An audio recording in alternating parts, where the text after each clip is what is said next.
Hello friends, welcome to my channel Unused Brain, and in this session we will discuss about the red muscle fibers and white muscle fibers. तो चलिए इसको discuss करते हैं. ठीक है, muscle fibres होते हैं हमारी बॉडी में, राइट? तो सिर्फ कलर के बेसिस पे ही इनका नाम रेड मसल फाइबर्स और व्हाइट मसल फाइबर्स नहीं रख दिया. ठीक है, डिफरेंस है इनमें काफी. तो चलिए इनको डिफरेंस करके स्टडी करते हैं. ठीक है, सबसे पहले जो हमारे रेड मसल फाइबर्स होते हैं, क्या है इसका जो पहला डिफरेंस है कि ये थिन फाइबर्स होते हैं. ठीक है, तो यहाँ पे ये फाइबर्स थिन होते हैं. So on the basis of diameter, पहला डिफरेंस. व्हाइट मसल फाइबर्स कैसे होते हैं? ये थिक होते हैं, thick fibres. Okay, next point. The oxygen binding capacity of these red muscle fibers is high. So, oxygen binding capacity is high. अब बच्चों यहाँ पे ऑक्सीजन बाइंडिंग कैपेसिटी हाई है, ऑक्सीजन से बहुत जल्दी बाइंड कर लेते हैं. ठीक है, तो यहाँ पे ऑक्सीजन अमाउंट भी ज्यादा होगा, तो ऑक्सीजन का जो कंटेंट है वो भी ज्यादा होगा. तो यहाँ लिख देती हूँ, चलिए यहाँ लिख देती हूँ. So high O2 content, oxygen content भी कैसा होगा? हाई होगा.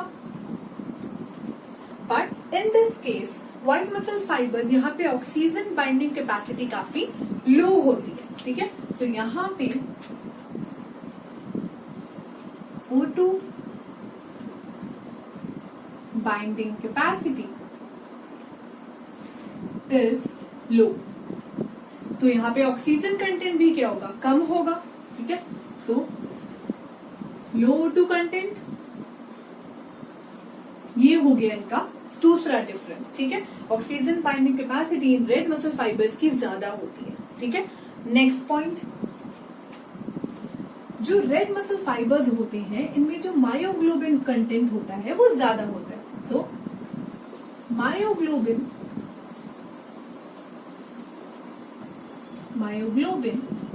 Is high myoglobin content. Myoglobin ज्यादा होता है. क्यों होता है? क्या है ये मायोग्लोबिन? मायोग्लोबिन एक ऑक्सीजन बाइंडिंग प्रोटीन है, जैसे कि हीमोग्लोबिन है. ठीक है, लेकिन जब हम इसे मसल्स के केस में पढ़ते हैं तो हम इसे मायोग्लोबिन कहते हैं बच्चों. ठीक है, वैसे ही नॉर्मल हीमोग्लोबिन की तरह ही वर्क करता है. तो ये एक ऑक्सीजन बाइंडिंग प्रोटीन है. ऑक्सीजन को ट्रांसपोर्ट कराने में बहुत हेल्पफुल होता है, ऑक्सीजन को स्टोर करने में बहुत हेल्पफुल होता है. ठीक है, तो ये मायोग्लोबिन जो है ऑक्सीजन को स्टोर करके रखेगा. अगर ऑक्सीजन का कंटेंट ज्यादा है तो मायोग्लोबिन का कंटेंट भी ज्यादा होगा. तो high myoglobin present, and in this case very less और नेग्लिजिबल. ठीक है, मायोग्लोबिन प्रेजेंट. ठीक है, so very less myoglobin in this case. Next point. ये जो हमारे रेड मसल फाइबर्स होते हैं ये रेड इन कलर होते हैं. क्यों होते हैं ये रेड? क्योंकि ये जो हमारा मायोग्लोबिन है, ठीक है, ये एक रेड कलर का प्रोटीन है, रेड कलर का पिगमेंट इसमें प्रेजेंट है. ठीक है, तो ये हमारे फाइबर्स को रेड कलर देता है. ठीक है, तो इसीलिए हमारे फाइबर रेडिश होते हैं, रेडिश अपीयर करते हैं. बट इन दिस केस यहाँ पे मायोग्लोबिन बहुत कम है, नेग्लिजिबल है, तो यहाँ पे कलर जो है वो व्हाइट होगा. ठीक है, so it is white in colour because of less myoglobin present. Clear है? Next point. अब क्या क्या चीजें हो गई है? हमारा ऑक्सीजन बाइंडिंग कैपेसिटी, ठीक है, मायोग्लोबिन की बात हो गई.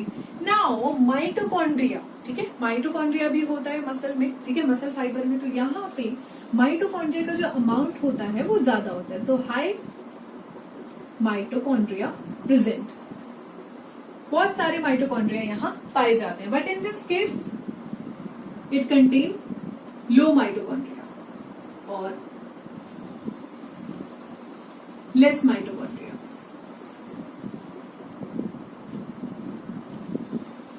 ठीक है, माइटोकॉन्ड्रिया भी यहाँ पे कम होता है in the case of white muscle fibres. और क्या क्या चीजें हैं? अब यहाँ पे जितना ज्यादा माइटोकॉन्ड्रिया प्रेजेंट होगा तो उतना ही ज्यादा एटीपी नहीं बनेगा, तो उतना ज्यादा एटीपी प्रोडक्शन होगा। सो हाई एटीपी प्रोडक्शन, ठीक है। यहाँ पे माइटोकॉन्ड्रिया कम है, सो लो ATP production.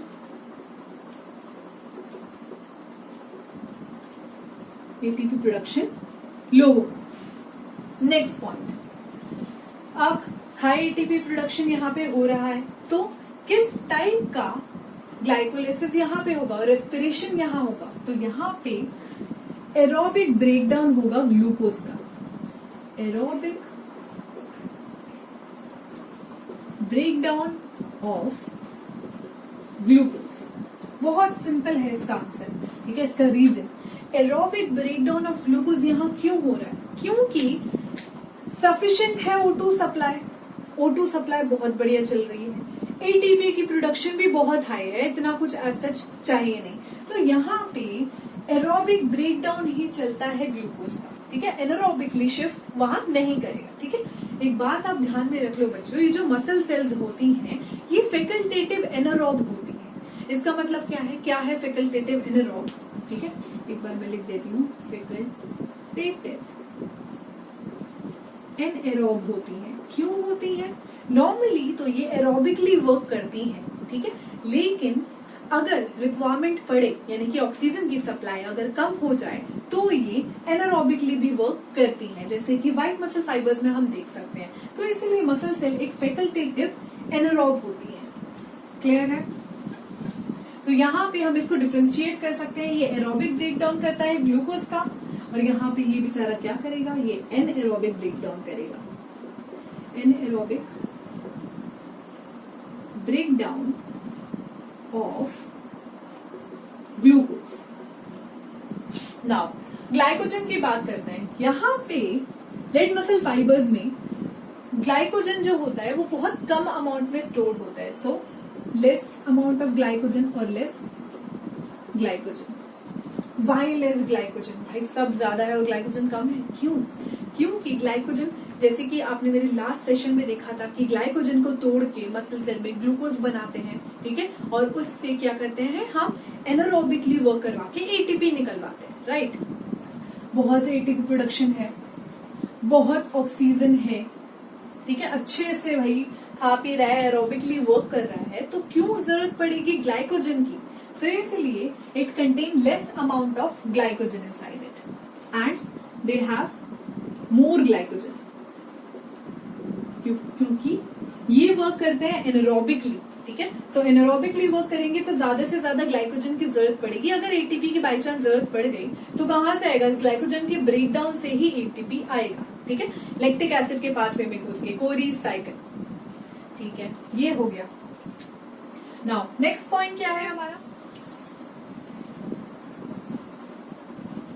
No lactic acid form. So no lactic acid formation है in the case of red muscle fibres. तो यहाँ पे लैक्टिक एसिड नहीं बनता, सो नो फैटीग, ठीक है। थकती नहीं है ये वाले फाइबर्स, बिल्कुल भी नहीं थकेंगे, काम करेंगे, okay. In this case white muscle fibres, यहाँ पे लैक्टिक एसिड फॉर्मेशन होता है। सो lactic acid formation occurs, so undergo fatigue। ये फाइबर्स जो हैं ये fatigue शो करते हैं, ये fatigue शो नहीं करते। नेक्स्ट पॉइंट क्या है? यहाँ पे जो हमारा सार्कोप्लाज्मिक रेटिकुलम है वो काफी पुअरली डेवलप्ड होता है। सो पुअरली डेवलप्ड सार्कोप्लाज्मिक रेटिकुलम, ठीक है। इन this case well developed sarcoplasmic reticulum. Sarcoplasmic reticulum काफी वेल डेवलप्ड होता है, यहाँ पे पुअरली डेवलप्ड होता है। नेक्स्ट पॉइंट, और काफी इंपॉर्टेंट पॉइंट है ये इस डिफ्रेंसिएशन का। सो जो कॉन्ट्रैक्शन होता है मसल फाइबर्स का, अब उसकी बात करने जा रहे हैं। इन this case the contraction is slow but for long period. ध्यान से सुनिएगा बच्चों, कंट्रैक्शन कैसा है इसके केस में, काफी स्लो कंट्रैक्शन है लेकिन बहुत टाइम तक चलता है, ठीक है। दैट्स वाई इन फाइबर्स को क्या कहा जाता है, इन फाइबर्स को स्लो फाइबर्स कहा जाता है और इन फाइबर्स को फॉर लॉन्ग पीरियड तक इनका कंट्रैक्शन चलता है, इसीलिए इनको टोनिक फाइबर्स भी कहते हैं, स्लो और टोनिक फाइबर्स। क्लियर है। यहां पे जो कंट्रैक्शन होता है वो काफी फास्ट कंट्रैक्शन होता है। So contraction is fast but for short period, ठीक है, काफी कम समय के लिए लेकिन काफी फास्ट कंट्रैक्शन ये शो करते हैं, ठीक है। तो इसीलिए इनको फास्ट फाइबर्स कहते हैं और ट्विच फाइबर्स कहते हैं, TWITCH, ट्विच फाइबर्स, ठीक है। इसका मतलब मैं आपको समझाती हूँ। देखिए इसके केस में क्या होता है, यहाँ पे पहले एग्जाम्पल से समझते हैं। नेक्स्ट पॉइंट एग्जाम्पल ही है, जैसे कि एक्सटेंसर मसल ऑफ बैक, ठीक है, आपके बैक में, ठीक है, आपकी इस पोर्शन में एक्सटेंसर मसल्स प्रेजेंट हैं जो कि आपको हेल्प करती हैं बहुत टाइम तक बैठे रहने में, ठीक है। जब आपका पोस्चर होता है, आप सिटिंग पोस्चर में हो, तो उसमें क्या होता है कि आपकी जो मसल्स हैं, आपको नहीं पता आपकी जो मसल्स हैं वो बहुत टाइम तक के लिए कॉन्ट्रैक्ट है वो, उसी तभी तो आप बैठ पा रहे हो, वरना आप बिल्कुल गिर जाते हो, ठीक है। सो वहां पे कॉन्ट्रैक्शन कैसा है, स्लो है लेकिन कॉन्ट्रैक्शन बहुत ज्यादा समय के लिए है, बहुत ज्यादा टाइम तक आप वहां बैठ पाते हो। सो एक्सटेंसर मसल ऑफ बैक, ठीक है, ये शो करती है। यहाँ पे कॉन्ट्रैक्शन कैसा है, काफी फास्ट कॉन्ट्रैक्शन है, ठीक है। तो यहाँ पे एग्जाम्पल क्या होगा, जैसे कि आईबॉल मसल्स, ठीक है, हमारी जो आईबॉल मसल्स हैं ये काफी फास्ट कॉन्ट्रैक्शन शो करती है लेकिन काफी कम समय के लिए, ठीक है। तो यहाँ पे क्या बेनिफिट है, कॉन्ट्रैक्शन बहुत ज्यादा फास्ट है, एनर्जी बहुत सारी प्रोवाइड कर देता है एक बार में, बहुत ज्यादा एनर्जी प्रोवाइड कर देता है लेकिन बहुत छोटे से समय के लिए। यहाँ पे एनर्जी धीरे धीरे प्रोवाइड करता है लेकिन काफी लंबे समय के लिए, ठीक है। तो एक्सटेंसर मसल हमारी बैक में हो गई और जो हमारी बर्ड्स होती हैं वहां पे, ठीक है। सो फ्लाइट मसल्स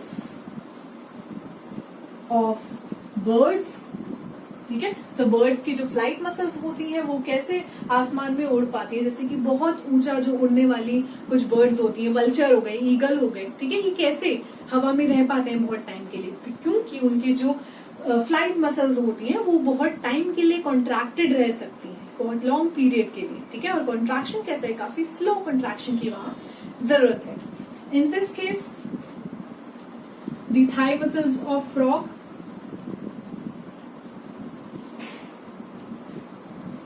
ठीक है, फ्रॉग की जो मसल्स होती हैं, थाई मसल्स होती हैं, वो हमारी व्हाइट मसल फाइबर्स वहां पे होते हैं। कैसे, ठीक है, यहाँ आ जाती हूँ मैं, कैसे कि थाई मसल, क्योंकि उसको कंटिन्यूसली उड़ना नहीं पड़ता, ठीक है, एक जगह से हॉप करके दूसरी जगह पे उसको जाना होता है। तो एक टाइम पे जब उसने जंप करा तो उस कॉन्ट्रैक्शन के लिए काफी फास्ट कॉन्ट्रैक्शन होता है वो, लेकिन वहां पे जब उसका कॉन्ट्रैक्शन पीरियड काफी खत्म हो जाता है, ठीक है, शॉर्ट पीरियड का होता है ना, कॉन्ट्रैक्शन खत्म हो जाता है, फिर उसको किसी पॉइंट पे बैठना पड़ता है, ठीक है। तो यहाँ पे थाई मसल्स ऑफ फ्रॉग आएगा, व्हाइट मसल फाइबर्स यहाँ प्रेजेंट होते हैं, ठीक है।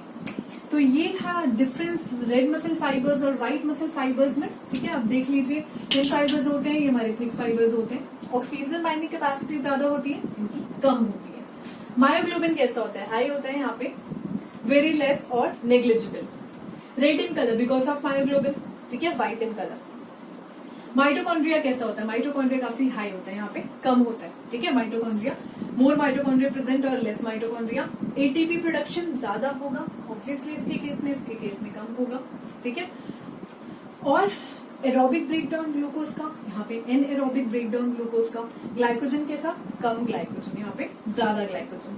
लैक्टिक एसिड यहाँ फॉर्म नहीं होगा ऑब्वियसली, हमको कंटिन्यूस O2 सप्लाई मिल रहा है, ठीक है, हम बैठे हैं, ठीक है, अब लैक्टिक, ऐसी बात नहीं कि कभी लैक्टिक एसिड फॉर्म नहीं होगा, ऑब्वियसली जब आप बहुत ही ज्यादा टाइम तक के लिए बैठे होगे आपको फटीग शो होगा, पर नॉर्मल टाइम की यहाँ बात हो रही है, ठीक है, नॉर्मली आधे घंटे बैठने पे आपको लैक्टिक एसिड फॉर्म नहीं होगा, right. Poorly developed sarcoplasmic reticulum, well developed sarcoplasmic reticulum, contraction कैसा है, स्लो है लेकिन बहुत लंबे समय तक चलता है, फास्ट कंट्रैक्शन है, जैसे कि जो हमारा ट्विच मूवमेंट होता है, ठीक है, ट्विच कंट्रैक्शन होता है, बहुत फास्ट कंट्रैक्शन है लेकिन बहुत शॉर्ट पीरियड के लिए है, ठीक है। Next, extensor muscle of back, यहाँ एग्जांपल है फ्लाइट मसल्स ऑफ बर्ड्स, यहाँ पे eyeball muscles and thigh muscles of frog, ठीक है। तो ये था red muscle fibres and white muscle fibres. हमारे नेक्स्ट सेशन में हम आगे कंटिन्यू करेंगे।